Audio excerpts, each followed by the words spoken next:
পুলিশের কাজে সাহায্য করার জন্য রাজ্য জুড়ে প্রচুর সংখ্যায় সিভিক ভলেন্টিয়ার নিয়োগ করা হয়েছে।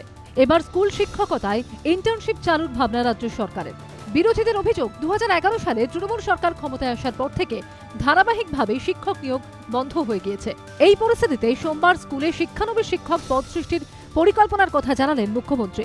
কলেজ থেকে পাশ করার পর কলেজের স্টুডেন্ট যারা, তাদের যদি আমরা 2 বছর করে ইন্টার্ন হিসেবে তাদের আমরা একটা কাজে লাগাই, স্কুলগুলোতে যে স্কুলগুলোতে কেউ নেই, তাহলে তারা একটা করে সার্টিফিকেটও পাবে।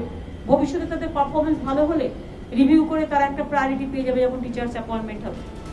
রাজ্য সরকারের ভাবনায় রয়েছে স্কুল শিক্ষকতার এই ইন্টার্নশিপ হবে 2 বছরের। প্রাথমিক স্কুলে পড়ানোর ক্ষেত্রে স্নাতক হলেই চলবে, ভাতা মিলবে 2000 টাকা।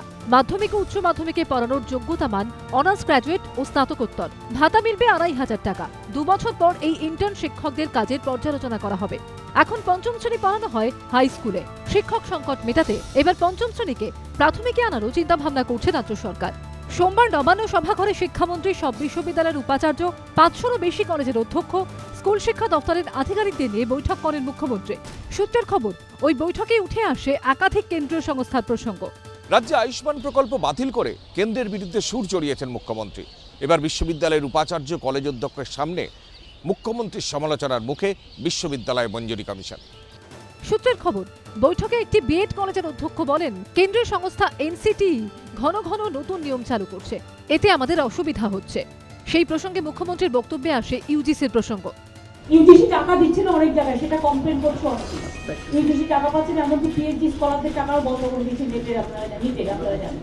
এটা আমরা দিচ্ছি আমাদের টাকা দিয়ে। সব জায়গায় এরকম টাকা তো দিচ্ছি না, উপরন্তু ইউনিভার্সিটি কলেজের অনেকেই বলছিলেন তাদের রেগুলার একটা করে ফতেয়া জারি করা হচ্ছে, এই করতে হবে সেই করতে হবে। এটা ঠিক নয়। সূত্রের খবর, এদিনের বৈঠকে কলেজে ভর্তির প্রসঙ্গ উঠে আসে। মুখ্যমন্ত্রী নির্দেশ